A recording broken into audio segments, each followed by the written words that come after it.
Okay, family, today we're going to jump right in. I hope that all is well with you and your families and that you have had a productive day. We are going to move into the topic of discussion. I want to say, as I have said in previous videos, I personally do not have a problem with immigration. I don't. However, the problem that I have is on our side. Because we pay taxes. Those who have been in the country for generations, those who have been here since before it was actually called the United States of America, these people have stake, have blood, have sweat, have tears here within the United States. And you have to take care of home first before we could go and seek out other solutions or other things, other people, to invite other people in, especially at the cost of the taxpayers, those who have been here, those who have paid into the system, and those who I have mentioned before. We have homeless people. We have to have food banks. There are food deserts where people in rural areas where people cannot access food.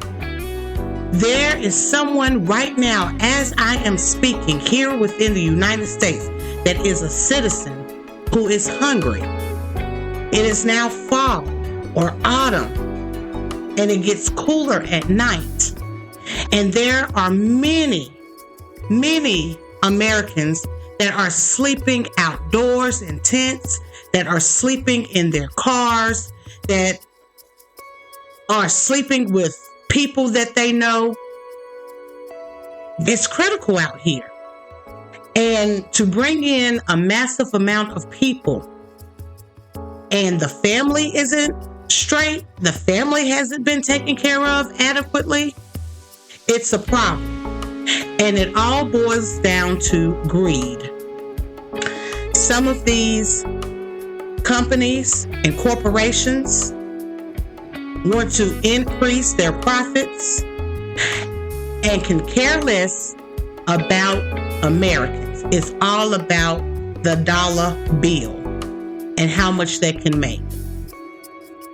Because if you have cheaper labor, which this is the plan, it's important, if you haven't already voted and you plan to vote, you may want to consider this video that I'm going to share. Shout out to the creators. I will give them another shout out in this video. But there are 10 states that we're going to discuss today where immigrants are not allowed. Let's jump into it. Number 10, Idaho. When you think of Idaho, your mind probably drifts to endless fields of potatoes, but this state is also gaining a reputation for its strict immigration laws. In 2024, Idaho passed legislation that allows local law enforcement to detain undocumented immigrants, making it one of the toughest states in the immigration enforcement arena. Even the city of Eagle, Idaho, took a stand by declaring itself a non-sanctuary city, a clear signal that sanctuary policies have no place here.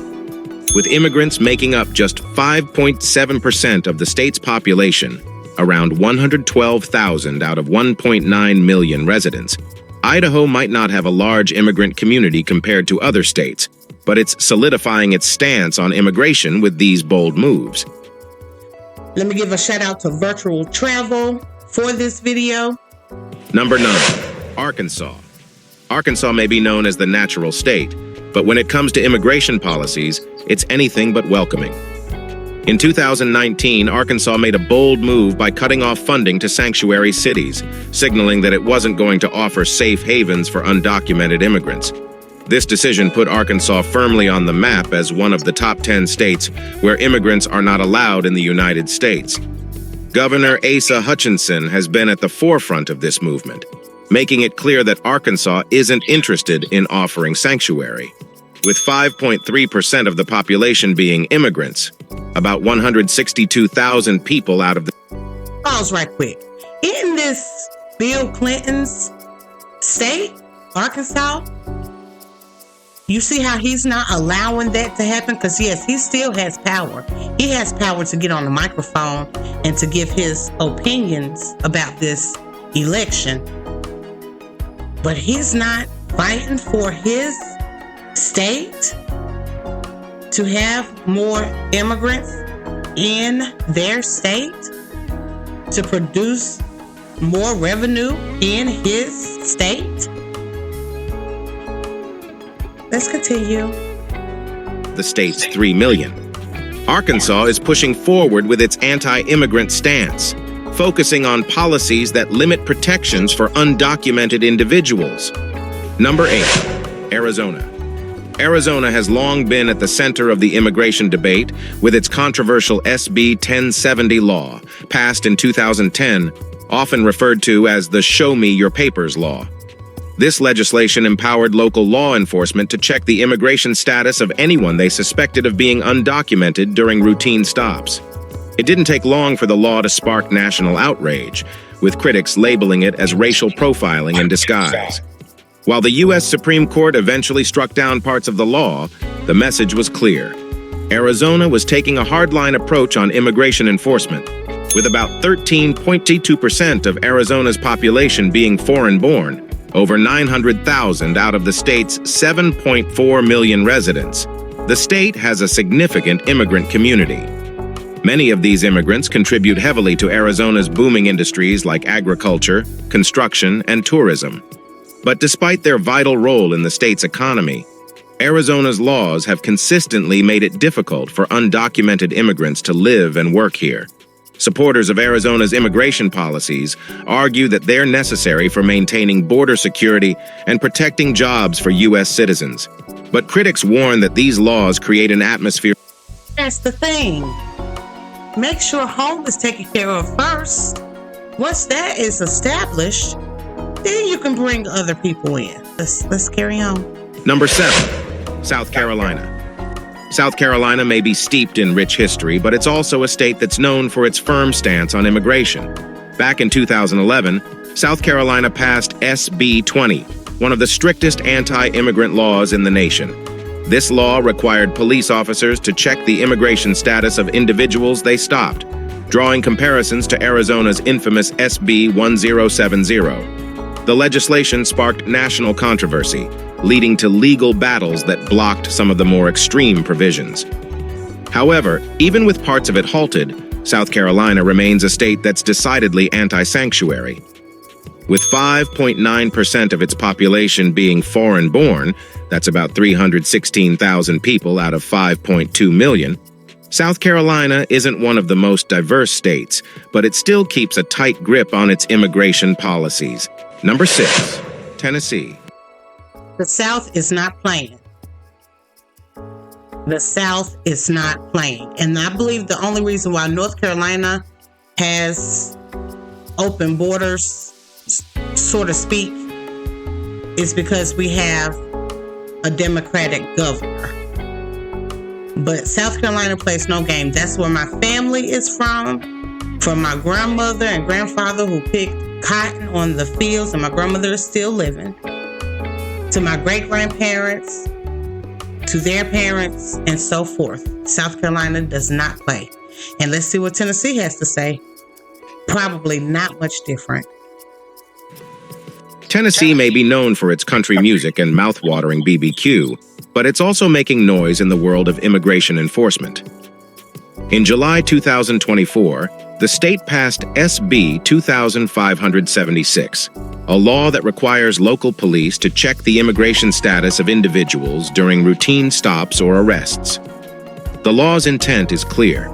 Tennessee is taking immigration enforcement into its own hands, tightening control at the local level and ensuring that undocumented immigrants are flagged and reported. This has caused quite the stir, especially considering that 6.1% of Tennessee's population, about 432,000 people, is foreign-born. Immigrants in the state are crucial to industries like agriculture, construction, and hospitality. However, this new law has many wondering whether it's a step too far. While proponents argue that it helps reduce the estimated $364 per household tax cost associated with illegal immigration, critics warn that it could lead to racial profiling and create fear among immigrant communities. Tennessee's law fits into a broader national trend of states taking a harder stance on immigration, especially in response to the immigration crisis. And while the state continues to thrive in other areas, like its thriving music scene and famous hot chicken, its immigration policies are turning up the heat in a different way. As Tennessee steps onto the stage of immigration enforcement, the debate rages on about whether these laws will help or hinder the state's growth. Okay, I just want to jump in here and say this. The South has, of course we know, history of slavery and racism. Overall, because I travel to these states, such as Tennessee and South Carolina, quite frequently, overall, everything is good in terms of how you are treated, things of that nature. The racial divide, for me just visiting when I do, I don't see a massive problem, but please don't go to sleep for a second and think that it's not out there. Please don't go to sleep for a second and go to some of these rural areas and think that it's rainbows and butterflies, because it's not. But overall, North Carolina, South Carolina, Tennessee, Georgia, very nice places to stay and raise a family. Number 5, Alabama. The South. Sweet home Alabama? Well, maybe not if you're an undocumented immigrant. Alabama took a firm stand by banning sanctuary cities outright, ensuring no local government can adopt policies that protect immigrants from federal enforcement. The state passed legislation in 2011, known as HB 56, which is considered one of the strictest anti-immigration laws in the country. This law allows police officers to inquire about immigration status during routine stops, among other strict measures.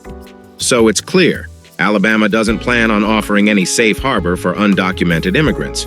Here's the kicker. Only 4% of Alabama's population is foreign-born, which is a small fraction compared to many other states. That's roughly 203,000 people out of 5 million, and the state seems intent on keeping that number from growing. Number 4, West Virginia.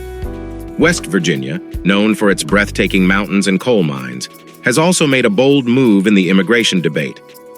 In 2022, the state passed a law allowing local authorities to fully enforce federal immigration policies, effectively banning sanctuary cities within its borders.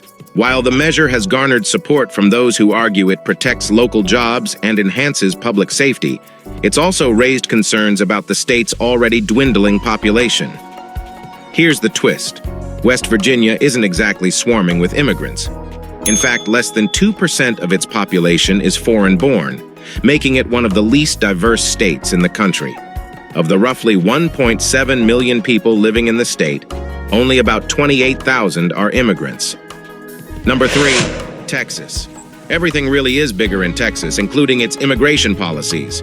The Lone Star State made waves in 2017 with the passage of Senate Bill 4, a law that not only cracks down on sanctuary cities, but also compels local law enforcement to cooperate with federal immigration officers. This hardline stance effectively forces cities and counties to comply with immigration detainer requests or Bush ain't having that.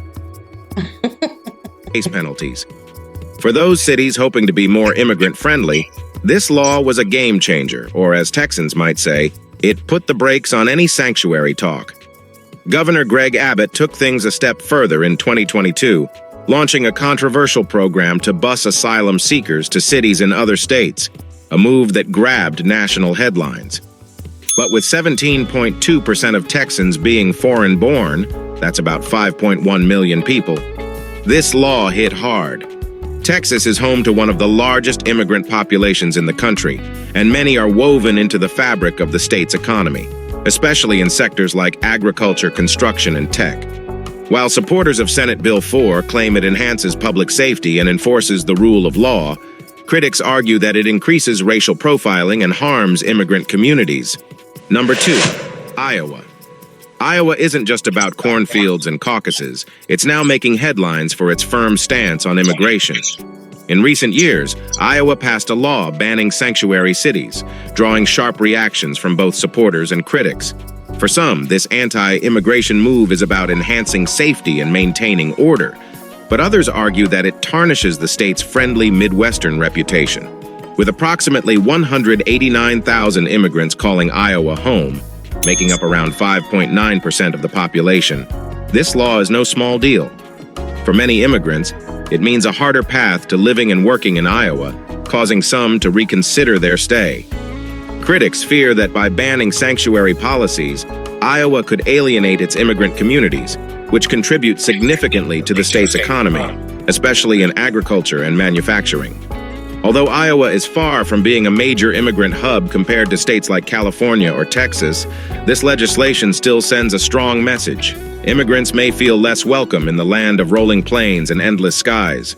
So while Iowa is still known for its corn and the occasional political pit stop, it's also gaining a new reputation as a state that doesn't exactly roll out the welcome mat for everyone. Number 1, Florida. Florida, the land of sunshine, beaches, and tough immigration laws. In July 2024, Florida passed Senate Bill 1718, which cracked down on the employment of undocumented workers. The law imposed heavy penalties on businesses that knowingly hire undocumented immigrants, sending a strong message across the state. Although a judge temporarily blocked parts of the law, it's part of a larger anti-immigrant trend that's been taking shape in Florida in recent years. For a state known for its tourism and diversity, this was a move that left many people surprised. Turns out, it's not just the alligators that bite. With over 5 million immigrants calling Florida home, making up 21% of the state's population, this legislation hit hard. Immigrants have long been a vital part of Florida's workforce, contributing heavily to industries like agriculture, hospitality, and healthcare. It's hard to imagine Florida's famed orange groves and resorts running smoothly without immigrant labor, yet SB 1718 signaled a significant shift. Supporters of the law argue that it's about protecting jobs for legal residents and maintaining order, but critics warn that it could harm Florida's booming economy, which relies heavily on immigrant workers. Again, I do not support racism in any type of way. I am not just talking about brown people of illegal immigrants. I'm not just talking about brown people. I am talking about all people who have crossed the border illegally. Don't look for skin color per se, but get all people. And you can tell who is, pretty much, you can tell an American. You know an American.